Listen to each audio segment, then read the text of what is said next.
கலை தேர்தல் ஆணையம் இதெல்லாம் கடந்து அதிமுகவுக்கு இப்போ ஒரு தேர்தலை கூட்டணியை நிறைவு செய்யக்கூடிய தேவை அவசியம் அப்படி வந்துச்சு. ஏன்னா தேமுதிகவோட பேசினாங்க, இன்னும் அந்த பேச்சுவார்த்தை நிலையில். அடுத்தது பாமக என்ன நிலைன்னு தெரியல. ஆனால் நாள் ரொம்ப குறைவாக இருக்குது, 10 நாள் தான் இருக்குது வேட்பு மனுவை தாக்கல் செய்யறதுக்கு கடைசி நாள். அப்படின்னா ஒரு நெருக்கடி உருவாகி இருக்காது இல்லை? அவங்க இப்போ அவசரகதியாக முடிக்க வேண்டிய அவசியம் இருக்குது. திமுக கூட்டணி என்பது ஏற்கனவே இருக்கிற கூட்டணி. ஓகே, அதுலேயே இடங்களை பகிர்வதில் சிக்கல்கள் தொடருது. ஆனால் இந்த தேசிய ஜனநாயக கூட்டணி ஒன்றா இருந்துச்சு, அது பாஜக தலைமையில் ஒன்றும் அதிமுக தலைமையில் பிரியும் போது அதுலேருந்து 2 பிரதான கட்சிகள் தேமுதிகவும் பாமகவும் அவங்ககிட்ட ரொம்ப ஊசலாட்டம் இருப்பது தான் இதுக்கான காரணம்.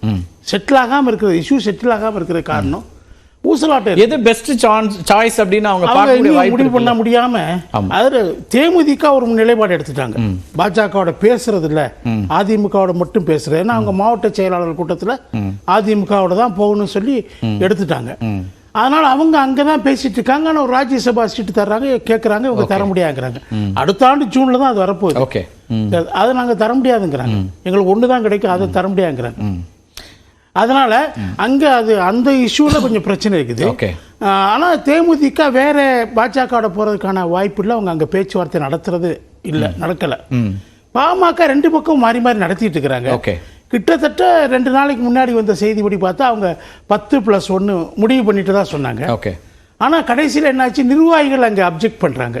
பாமக நிர்வாகிகள் அப்ஜெக்ட் பண்றாங்க, பாஜக போகக்கூடாது, அதிமுக போங்கன்னு. அதனால அவங்க அங்கேயும் சிக்கல். அந்த நிர்வாகிகள் கூட்டத்தை நேற்று காலையில் கூட்டுற கூட்டத்தை அது இன்டெஃபினெட்லி தள்ளி வச்சிருக்கிறாங்க. ஸோ அவங்க முடிவெடுக்கிறதுல இருக்கக்கூடிய 2 கட்சிகளும் எடுக்கக்கூடிய முடிவு, மற்ற கட்சிகளும் ஆல்மோஸ்ட் செட்டில். அதில் ஒரு பர்செப்ஷன் வாரில் அது கொஞ்சம் பின்னாடி போகிற ஒரு நிலைமை வந்துடுமா? பாமக பாஜக கூட்டணி போகுது அப்படின்னா பிஜேபி கூட்டணி அப்போ இங்கே அதிமுக ஒரு மெகா கூட்டணி அமைக்கிறேன்னு சொன்னாங்க, அந்த வாய்ப்பை இழக்கிறக்கூடிய ஒரு இடம் வந்துடுது. அதெல்லாம் ஒரு எய்முங்க. மெகா கூட்டணிங்கிறது ஒரு நோக்கம், குறிக்கோள். அதை எல்லா கட்டத்திலையும் அடைஞ்சிட முடியாது. அவங்க எக்ஸ்பெக்ட் பண்ண பல விஷயங்கள் நடக்காமல் போயிருக்கலாம். அதனால இப்போ என்ன இருக்குது, 0 இன் ஆயிட்டாங்க. இதுல இப்ப தேமுதிக அங்க போறதுக்கு வாய்ப்பு இல்லை. அதான் 0 இன் ஆனது எதனால் ஆனாங்க, யாரால் ஆனாங்கிற இடத்துல இருந்து பர்செப்ஷன் பேட்டில் பின்னாடி அவங்களுக்கு ஒரு செட்பேக் வருதா? தேர்தல் நேரத்தில் இப்போ அதிமுகவுக்கு டேக்கஸ் இல்லைங்கிற ஒரு இடம் வந்துடாதா? அது வாக்குகளை இல்லைன்னு சொல்ல முடியாதுல்ல. SDPI உள்ள வந்திருக்குது, சரி. அது மாதிரி புதிய தமிழகம் உள்ள இருக்குது, சரி. இது ஃபார்வர்ட் பிளாக்னுடைய தமிழ்நாடு பிரிவு வந்திருக்குது. அது மாதிரி பல கட்சிகள். அந்த அதர் ஹேண்ட் நீங்க இப்போ என்டிஏல இருந்த நீங்க இப்போ பிஜேபி அவங்களோட கூட்டணியில் யாரெல்லாம் இருக்காங்க அப்படின்னு பார்த்தீங்கன்னா, இப்போ அது ஒரு பாமக அந்த முடிவை எடுத்ததுன்னா அது கூடுதல் பலமாயிடும்ல. இல்லை, அங்கே என்ன பிரச்சனை வருதுன்னா, சரத்குமார் போய் சேர்ந்தாரு, அவர் கட்சிக்குள்ள குழப்பம் வந்துருச்சு. அவர் கட்சியவே இணைச்சிட்டாரு. இணைத்தது தப்புன்னு சொல்லி அந்த கட்சியுடைய நிர்வாகிகள் கடுமையான கலாட்டா பண்ணிட்டு இருக்காங்க. GK வாசன் அங்க போய் சேர்ந்த கூட்டணியில சேர்ந்த உடனே அவர் கட்சிக்குள்ள ஏகப்பட்ட குழப்பம் வருது. சோ இதெல்லாம் பார்க்க என்ன குழப்பம்? அதுல ஒன்றும் வெளிப்படையா ஒன்றும் வரல. GK வாசன் போனாரு, யாரு அதுல என்ன, அவங்க தலைமை கழக செயலாளரை வெளியே போயிட்டாரா? அது மாதிரி பல விஷயம் வருது. சரி, இளைஞர் அணி செயலாளர் போய் இது EPS தலைமை நிலை செயலாளர் வெளில போனாரு. ஆமா, தஞ்சாவூர் விவசாயிகள் மோடி அரசை எதிர்த்து போராடிட்டு இருக்காங்க, டெல்லியில இருந்து தமிழ்நாடு வரைக்கும். இவங்க போயிட்டு அந்தாண்ட போயிட்டு அப்புறம் தஞ்சாவூர் எண்ணத்தை ஓட்டு வாங்குறது தமாக என்ன, அது வேற விஷயம். நான் கூட்டணி பத்தி சொல்லும் போது அந்த இப்போ OPS என்ன பிரச்சனை வருது, அது ஒண்ணு இருக்கு. ரெட்டலைக்கு நிற்பேங்கிறாரு. அது இன்னைக்கு கடிதமும் கொடுக்குறாங்க, தேர்தல் ஆணையத்துக்கு கடிதம் அனுப்பியிருக்கிறாங்க. அதுக்கு என்ன பலன் இருக்கும்?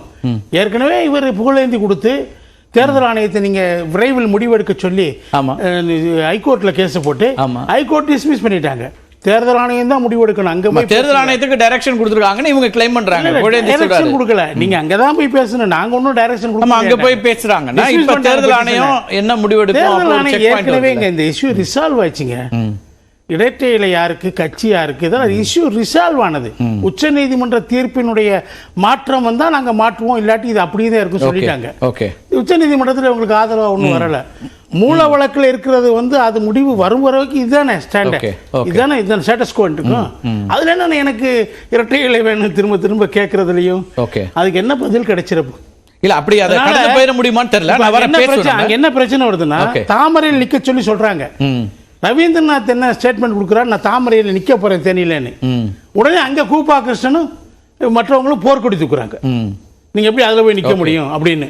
சோ இந்த பிரச்சனை எண்ட்லெஸ்ஸா இருக்காங்க. ஓகே, மேலும் மேலும் குழப்பங்கள் வந்துகிட்டே இருக்கு. பாஜக கூட்டணி அதிகமால குழப்பம் அதிகமாக பேசுவோம். நம்ம ஒரு சிறிய இடைவேளைக்கு பிறகு சொல்லதிகாரம் தொடரும்.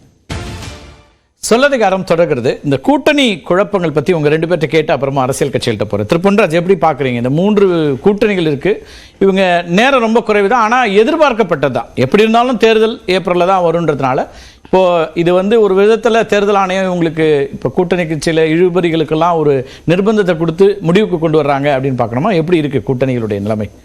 அது திமுக தலைமையிலான இந்தியா கூட்டணி ஆல்ரெடி செட், எல்லாமே தெளிவாக இருக்காங்க. மேபி அந்த தொகுதி எந்த தொகுதி என்னன்றதான் முடிவு பண்ணணும். அவங்க they are ready for fight. அது மட்டும் இல்லாமல் அவங்களுக்கு அந்த வரக்கூடிய சர்வே எல்லாம் 50%க்கு மேலே போன வட்டம் 53%, இந்த வட்டம் அதுக்கு தகுந்த மாதிரி இருக்குது. அப்படின்னா க்ளீன் ஸ்வீப்புக்கு அவங்க தயாராக இருக்காங்க. அதில் எந்த விதமான குழப்பமும் இல்லை. அது சித்தாந்த ரீதியாக திமுக கூட்டணி தெளிவாக இருக்காங்க. இந்த பக்கம் பரப்புரை நாள் எல்லாருக்குமே குறையுது. அது போதுமானதா இருக்கா? நீங்க இப்ப கிட்டத்தட்ட பாத்தீங்கன்னா 27ஆம் தேதி தாக்கல், திரும்ப பெறதுக்கு 29ஆம் தேதினா அதுக்கு பிறகான நாட்களை கொண்டோம்னா ஒரு 20 நாள் தான் கிடைக்கும் ஒட்டுமொத்தமா பரப்புரைக்கு. ஏன்னா அங்க 19னா 17ஆம் தேதி முடிஞ்சிடும். அப்படின்னா எல்லா தலைவர்களும் இந்த 40 தொகுதிகள் போறது அப்படிங்கறதெல்லாம் போருமான இடத்துல இருக்காங்களா? கண்டிப்பா பத்தாது. ஏன்னா ஒரு தொகுதிக்கு குறைஞ்சது 8 லட்சத்துல இருந்து 12 லட்சம் வரைக்கும் இருக்கு ஓட்டு. ஒரு 6 எம்எல்ஏ கான்ஸ்டியூன்சி சேர்ந்து ஒரு தொகுதி 8 லட்சம் இருக்கு. இந்த 8 லட்சம் மக்களை அப்படியே கூட்டமாக நின்று பார்த்தா கூட 1 லட்சம் மக்களை கூட்ட முடியாது, திரட்ட முடியாது, பார்க்க முடியாது. ஒன்லி மீடியா மூலமா போகலாம். இல்லை இன்னைக்கு டிஜிட்டல் வேர்ல்டு அவங்க ஆக்சஸ் பண்றதுக்கு, அதை ரீச் அவுட் பண்றதுக்கு பல்வேறு வகையான வாய்ப்புகள் இருக்கு. அந்த மாதிரி தான் போக முடியும். இல்லையா மக்களோடு போய் பேசி அவங்க நேரடியாக சந்திக்கிறதுக்கான வாய்ப்புகள் குறைக்கப்பட்டிருக்கு. கண்டிப்பாக கூட்டு கொடுத்துருக்கலாம், கொஞ்சம் டைம் கொடுத்துருக்கலாம். அது வேட்பாளர்களுக்கே வாய்ப்பு குறைவு தான். எத்தனை இடத்துல போய் பார்ப்பாங்கன்னு தெரியல. ஆமா, வேட்பாளருக்கே வாய்ப்பு குறைவு. அப்ப இவங்களால அதை ரீச் அவுட் பண்ண முடியாது, கண்டிப்பா முடியாது. இது 2வது. மூணாவது, நீங்க பாத்தீங்கன்னா செகண்ட் பிஜேபி கூட்டணி, அதிமுக கூட்டணி கடைசியில் வர பிஜேபி கூட்டணி இன்றைக்கு கிட்டத்தட்ட ஒரு மெகா கூட்டணியை உருவாக்கியிருக்காங்க. மெகா கூட்டணியை உருவாக்கியிருக்காங்க. ஒத்த ஓட்டு 9 பேர் இருக்காங்க. ஒத்த ஓட்டு ஓனர்ஸ் குறைச்சு மதிப்பிடுறீங்க. ஒத்த ஓட்டு ஓனர்ஸ் அவ்வளவுதான் சொல்ல முடியும். ஒத்த ஓட்டு ஓனர்ஸ் 9 பேர் இருக்காங்க. இந்த 9 பேரை வச்சு ஒரு மிகப்பெரிய மகா கூட்டணியை பிஜேபி உருவாக்கியிருக்கு. எங்க ஃபெயிலியர் ஆயிருக்கு அப்படின்னா, மோடியும் அமித்ஷாவும் அதிமுகவினுடைய எடப்பாடியை பக்கத்தில் கூட்டு உட்கார வச்ச அதிமுகவை நான் 2024 எனக்கு தேவையில்லை, 2026 தான் எனக்கு முக்கியம்னு சொல்லி அதை காலி பண்ணது இன்றைய பிஜேபி தலைவர் அண்ணாமலை. இவர் தான் காலி பண்ணார். இப்போ என்ன கட்டாயத்தில் இருக்காரு? நான் ஒரு மெகா கூட்டணியை உருவாக்கிட்டேன்னு சொல்லி யாரெல்லாம் இருக்காங்களோ வாங்க உங்களுக்கு ஓட்டு ஒருத்தர் கட்சியிலே சேர்த்துட்டார். மொத்தமாக 2 மணிக்கு ஃபோன் பண்ணி கட்சியிலே சேர்த்துட்டார். ஸோ இப்போ இவர்களது மிகப்பெரிய இன்னொரு பக்கம் அதிமுகவுக்கு இந்த கட்சிகள் போகலையே. நீங்க அவங்களை என்னவா வேணா குறைச்சி சொல்லுங்க, அவங்க வாக்கு சதவீத குறைவு, ஆனா அவங்க தேர்வு பாஜகவா இருக்கே. எதுக்கு போகணும்? ஜெயிக்க போறது திமுக. அதிமுக பக்கம் போனா அவங்களால ராஜ்யசபா எம்பி கொடுக்க முடியாது. பிஜேபி பக்கம் போனா இந்த 9 பேருக்கும் என்ன இருக்கு? நம்மளுக்கு ராஜ்யசபா எம்பி வந்துடும். பீகார்ல இருந்து வரும், வெஸ்ட் பெங்கால்ல இருந்து வரும், இல்லைன்னா ராஜஸ்தான்ல இருந்து வரும், மத்திய பிரதேசத்துல வரும், இப்படிலாம் வந்துடும். அந்த ஒரு எம்பி வாங்கிட்டோம்னா ஒருவேளை நம்மளுக்கு மினிஸ்டர் பதவி கொடுத்தாலும் கொடுத்துருவாரு. எப்படி தேமுதிகவினுடைய 2014 தேமுதிகவினுடைய 10% ஓட்டை வாங்கி வெற்றி பெற்ற பிரதமர் மோடி அவர்கள் தேமுதிகவுக்கு ஒரு போர்டு மெம்பர் கூட கொடுக்கல. அப்படிப்பட்ட அப்படி எதுவும் அஷூரன்ஸ் கொடுத்துருந்தாங்களா? 30 போர்டு மெம்பர் தருவாங்கன்னு சொல்லி நான் தான் சார் லிஸ்ட்டை ப்ரிப்பேர் பண்ணி கொடுத்தேன் விஜயகாந்துக்கு டெல்லியில வச்சு. 30 போர்டு மெம்பர் லிஸ்ட் அவரை ரொம்ப அழகா வரவேற்று அவருக்கு பெரிய மரியாதையெல்லாம் கொடுத்தாரு. கட்டி பிடிச்சி ஆற தெளிவி கொடுக்கறதெல்லாம் கொடுத்துடலாம். போர்டு மெம்பர் கொடுத்தீங்களா? ஒரு போர்டு மெம்பர் கொடுத்தீங்களா நீங்க அவருக்கு? இப்போ தேமுதிக 18.5% ஓட்டு 2014 என்டிஏ கூட்டணி தமிழ்நாட்டில் வாங்கிச்சா இல்லையா? அதுக்கு காரணம் யாரு? 10% ஓட்டு எங்க இருந்து வந்துச்சு? தேமுதிக இருந்து வந்துச்சு. அந்த நேரத்தில் நிச்சயம் உங்கள்ட்ட தான் வர தேமுதிக இருந்து வந்துச்சு. அவருக்கு என்ன கொடுத்தீங்க? என்ன தேமுதிக கொடுத்தீங்க? அப்படி கொடுக்காதவங்களை நம்பி இந்த 9 பேர் நம்மளுக்கு எம்பி ஆயிருவோம், நம்ம ராஜ்யசபா எம்பி ஆயிருவோம், அடுத்து வர்றது மோடி தான் அடுத்து பிரதமர் ஆக போறாரு, அடுத்து அவர் தான் அவர் மூலமா நம்ம அமைச்சர் ஆக போறான்ற கனவுல இருக்காங்க. இதே கனவுல தான் அன்புமணி ராமதாஸ் இருக்காரு. ஆனா பெரியவர் ராமதாஸ் அதிமுக பக்கம் போகணும்னு இருக்காரு. சரிங்களா? ஒரு கட்சிக்கும் தேர்தல்ல யாரோட போகணும் என்ன போகணுங்கிறதுக்கான வியூகங்களை வைக்கிறது தானே சார் தேர்தல் களம். அங்க போனா வெற்றி கிடைக்குமா இல்ல அதிகாரம் வருமா, எல்லாமே அதிகாரத்தை நோக்கி தானே போறாங்க. அதுல தப்பே இல்ல, அதுல தப்பே கிடையாது. இன்னைக்கு தெளிவா ஏன் வந்து அந்த அட்வான்டேஜ் பிஜேபிக்கு இருக்கான்னு அதிகாரம் அது இருக்குல்ல, அப்ப அங்க போறாங்களே. அட்வான்டேஜ் இருக்கு, ஜெயிக்கிறது அட்வான்டேஜ் இல்ல. ராஜ்யசபா பதவி நம்மளுக்கு வந்துறாதா அப்படின்ற அட்வான்டேஜ் இருக்கு. அந்த அட்வான்டேஜ் ஏடிஎம்கேக்கு இல்ல. ஏடிஎம்கே ஆளுங்கட்சியா இருந்தா அந்த அட்வான்டேஜ் இருந்திருக்கும். இன்றைக்கு ஏடிஎம்கேக்கு ஒரு மிகப்பெரிய அட்வான்டேஜ் இருக்கு, உருவாயிருக்கு. எப்படிப்பட்ட அட்வான்டேஜ் உருவாயிருக்கு?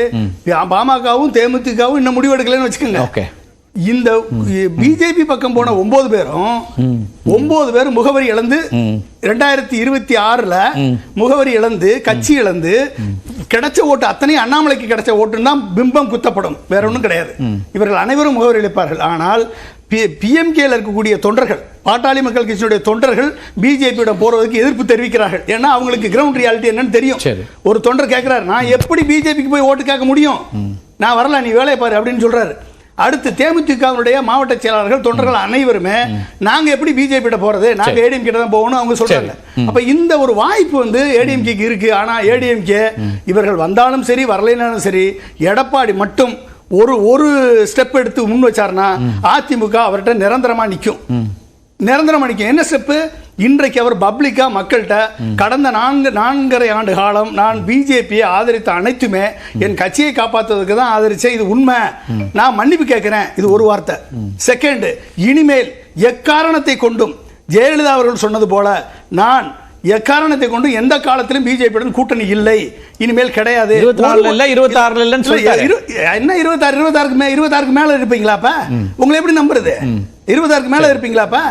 ஒரு தொகுதியில் நான் எம்பி ஜெயிச்சாலும் இந்த 2024 ஒருவேளை பிஜேபிக்கு ஒரு தொகுதி குறையுது, பிரதமர் ஆவதற்கு மோடி பிரதமர் குறையுதுனா கூட நான் ஆதரவு கொடுக்க மாட்டேன். 2 மட்டும் சொல்லுங்க. ஏடிஎம்கே 30% ஓட்டு வாங்கி 2வது இடத்தில் நிற்கும், இல்லைன்னா ஏடிஎம்கே வீழ்ச்சியில் பிஜேபி வளரும். ராஜமூர்த்தி ரொம்ப